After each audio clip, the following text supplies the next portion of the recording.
Hello friends, வாங்க லக்னோவில் இருக்கிற கேட்வே மாலை நம்ம சுற்றி பார்க்கலாம். நான் ஆல்ரெடி பார்ட் 1 வீடியோ ஒன்று போட்டிருந்தேன். அதை பார்க்காதவங்க பார்த்துக்கோங்க. இது பார்ட் 2. சண்டே ஆனால் எங்கேயாவது வெளியில் போயிடுது. அது மாதிரி போகிறப்போ நான் வீடியோ எடுத்து வச்சுக்குவேன். ஆனால் மொத்தமாக நம்மளால் போட முடியாது. அங்கே ஏதாவது வித்தியாசமாக இருந்தது, அந்த மாதிரி இருந்தது அப்படின்னா நானே இப்போ தான் அதிகமாக நிறையா திங்ஸுகள் இவ்வளோ யூஸ்ஃபுல்லானதெல்லாம் இருக்குதான்னு சொல்லியே நான் பார்க்குறேன்.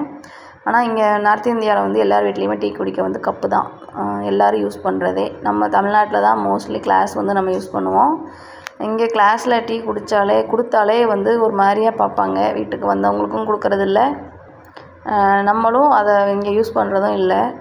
ஆனால் நம்ம தமிழ்நாட்டில் அப்படி இருக்காது. நம்ம இங்கே இருக்கிறவங்களுக்குலாம் செம்பில் தண்ணி கொடுத்தா ஒரு மாதிரி பார்ப்பாங்க. என்னடா இவங்க செம்பில் கொண்டு கொடுக்குறாங்களே அப்படின்னு சொல்லிட்டு. இங்கே உள்ள கல்ச்சர் இங்கே எல்லாமே கிளாஸ் டம்ளர் தான்.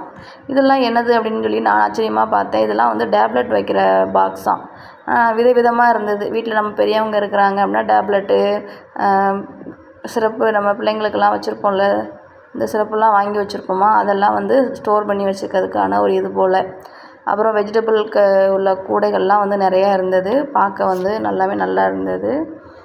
நான் ஆல்ரெடி எடுத்துட்டேன், அதனால் இந்த தடவை கூடைலாம் எடுக்கலை. சரி, ஏதாவது இல்லாதது மட்டும் இருந்தால், வித்தியாசமாக இருந்தால் மட்டும் எடுத்துக்கிறது. இந்த ஸ்டாண்டெல்லாம் முன்னாடி நம்ம சின்ன பிள்ளையில இருக்கும் எல்லார் வீடுகள்லேயுமே. இந்த நம்ம தேங்காய் எண்ணெய் பவுடரு இதெல்லாம் வைக்கிறதுக்கு கொஞ்சம் வித்தியாசமாக இருக்கும். இப்போ அந்த ஸ்டாண்ட்லேயே கொஞ்சம் மாடலாக கொடுத்துருக்குறாங்க. முன்னாடி இந்த ஒரு மாதிரி இரும்பு வலை கணக்காக இருக்கும், அதில் கொடுத்துருப்பாங்க. அப்புறம் பிள்ளைங்களுக்கான லஞ்சு பாக்ஸ் டப்பாஸ்லாம் வெரைட்டிஸ் நிறையா இருந்தது. ஆனால் நமக்கு எது தேவையோ அதை மட்டும் தான் நான் எடுத்துக்குவேன். ஏன்னா போகிறப்போலாம் நம்ம லஞ்சு பாக்ஸ் எடுத்துகிட்டு வர முடியாதுல்ல, எத்தனை எடுத்துகிட்டு யூஸ் பண்ண முடியும்.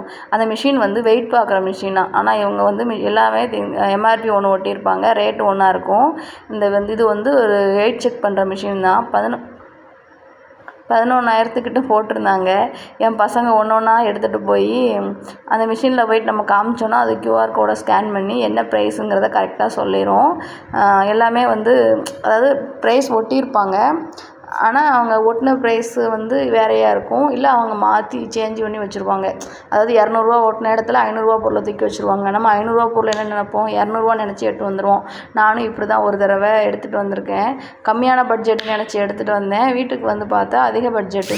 அதனால் அந்த மாலில் என்ன பண்ணியிருந்தாங்க அப்படின்னா, அதிகமாக ரேட் செக் பண்ணி நம்மளே பார்த்துக்கலாம். அவங்க யாருமே நமக்கு தேவையான நம்ம தான் எடுத்துக்கும் போது நம்ம ரேட் செக் பண்ணி பார்த்துக்கலாம்.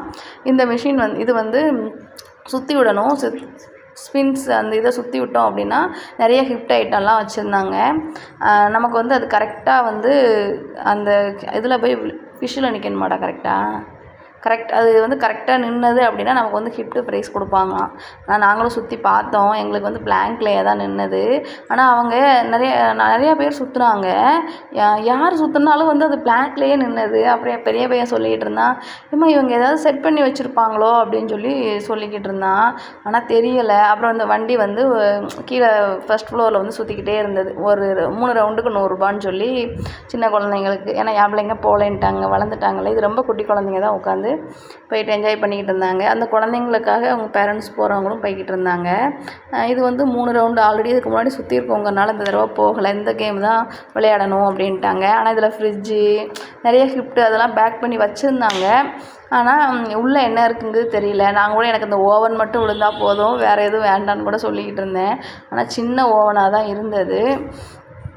வரும் பாருங்கள் கிஃப்ட்டு. இனிமேல் தான் அவங்க கரெக்டாக திரும்பி ஃபிஷ்ஷுக்கு வந்த மாதிரி இருக்கும், திரும்பி பிளாங்குக்கே போயிடுச்சு. என்னடா இது, எது சுற்றி விட்டாலும் பிளாங்க்லேயே நிற்கிதுன்னு சொல்லிட்டு. ஆனால் அந்த ஹிப்ட் பாக்ஸ்லலாம் உள்ளே என்ன இருக்குதுன்னு தெரியல. இது உண்மையிலே விழுமா, இல்லை நம்ம இவங்களோட அந்த கேம்ஸை நம்ம விளையாடணுங்கிறதுக்காக வச்சுருக்கலாம்னு தெரியல. டிவி, கூலரு, ஃப்ரிட்ஜு, அது மேலே இருக்குது ஓவன். எனக்கு இப்போதைக்கு ஓவன் மட்டும் விழுந்தால் போதுன்னுக்கிட்டு இருந்தேன். அப்புறம் இந்த ஷூட் கேஷு, நம்ம ட்ராவல் பேக்கு, இந்த மாதிரி உள்ளெல்லாம் என்ன வச்சுருக்காங்கன்னு எனக்கு தெரியல. RO மிஷின் எல்லாமே இருந்தது. இந்த மாதிரி அந்த கிஃப்ட் பாக்ஸ் பெருசாக வச்சுருக்குறாங்களா, அதை நம்பி எல்லோரும் விளாட்றாங்க. ஆனால் அது போய் நிற்கிறது வந்து சுற்றி நிற்கிறம்போது ஸ்பின்ஸ் வந்து பிளாங்கில் தான் போய் நிற்கிது. அது என்ன காரணம்னு தெரியலை. எதுவும் செட் பண்ணியிருப்பாங்க. ஏன்னா இல்லைலாம் ஒரு ₹100 கேமுக்கு அவங்க இவ்வளோ பெரிய கிஃப்ட்டு பொருளெல்லாம் கொடுப்பாங்களா? கண்டிப்பாக கொடுக்க மாட்டாங்க. இதெல்லாம் இந்த ஸ்டெயின்லெஸ் பாத்திரம்லாம் வந்து கொஞ்சம் நல்லாயிருக்கும்னு சொல்லுவாங்க. ஆனால் ரேட்டெல்லாம் கொஞ்சம் காஸ்ட்லியாக தான் இருந்தது. சரி, நான் ஏதாவது வித்தியாசமாக இருக்குதா அப்படின்னு பார்த்து தான் தேவை இருந்தால் எடுத்துக்கிறது, இல்லைன்னா எடுக்கிறது இல்லை.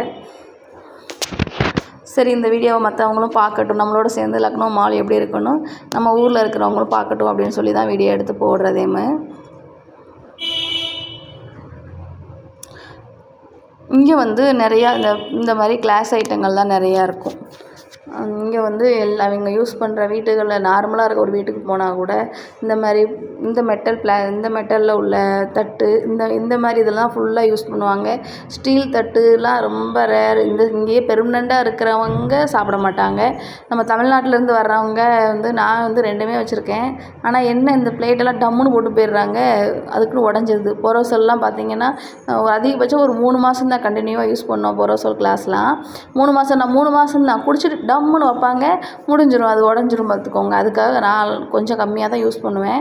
யாராவது வீட்டுக்கு கெஸ்ட்டு வந்திருக்குறாங்க, ஆனால் எல்லாமே வீட்டில் வச்சுருப்போம், ஆனால் வீட்டுக்கு கெஸ்ட்டு வந்திருக்குறாங்க அப்படின்னா அந்த டம்ளர்களை எடுத்து யூஸ் பண்ணிக்கிறது. இல்லை அப்படின்னா நம்ம ஊர் மாதிரியே நாங்கள் வந்து இங்கே ஆர்மிக்காரங்க அப்படிங்கிறனால இங்கே வந்து நம்ம ஊரில் எப்படி இருப்போமோ அந்த மாதிரி தான் இருப்போம். வீட்டில் இருந்தால் நம்ம ஊரில் டம்ளர் கிளாஸ் யூஸ் பண்ணுற மாதிரி தான். ஆனால் பெர்மனெண்ட்டாக இருக்கிறவங்க அப்படி இருக்க மாட்டாங்க. அதுக்கப்புறம் கீழே வந்து க்ரோசரி செக்ஷன் வச்சுருந்தாங்க. சரி, அங்கே போயிட்டு எங்களுக்கு தேவையானதை கொஞ்சம் எடுத்துகிட்டு வீட்டுக்கு தேவையான மேட்டு அது வேணுங்கிறத வாங்கிட்டு, இந்த மாலில் கொஞ்சம் க்ரோசரி ரேட்லாம் கொஞ்சம் ரொம்பவே கம்மியாக இருந்தது. பாசுமதி அரிசியெல்லாம் பார்த்திங்கன்னா ₹90 கிட்ட தான் கிலோ போட்டிருந்தான். பரவாயில்ல. ஒரு சில இடங்களில் 110, 120 போடுறாங்க. இங்கே பாருங்கள், கடலைப்பருப்புமே கிலோ ₹99 தான் போட்டிருக்கான். இங்கிட்ட வந்து 105, வீட்டு பக்கத்தில் 105 வரைக்கும் கொடுக்குறாங்க. அதான் மாலை பொறுத்த வரைக்கும் ஏதாவது ஒரு செக்ஷனை வந்து கம்மியாக வச்சிடுறாங்க. அப்படி வைக்கும்போது சரி, ஒன்றை பார்க்கறதுக்காக எடுக்கிறதுக்காக வரும்போது வந்து மக்கள் வந்து சரி, நம்ம க்ரோசரி மட்டும் வாங்க மாட்டோம்ல, மாலையும் சேர்த்து தானே ரவுண்ட் அடிப்போம், அங்கே போகும்போது இன்னும் 2 பொருளை எக்ஸ்ட்ரா வாங்கிட்டு வருவோமா அப்படிங்கிற மைண்ட் தாட்டில் வச்சுருக்குறாங்களா என்னன்னு எனக்கு தெரியலை. எனக்கு தெரிஞ்சது வந்து அவ்வளோதான். அதுக்கு கீழேயே வெஜிடபிள்ஸும் வச்சுருந்தாங்க. ஆனால் வெஜிடபிள்ஸ்லாம் அவ்வளோவா ஃப்ரெஷ்ஷாக இல்லை.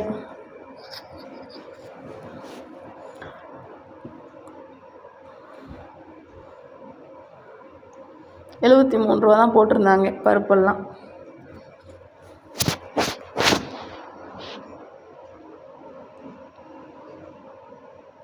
பச்சை சுண்டல்லாம் நீங்கள் என்ன சொல்வீங்கன்னு தெரில. இந்த பச்சை சுண்டல் வந்து ₹145 கிலோ.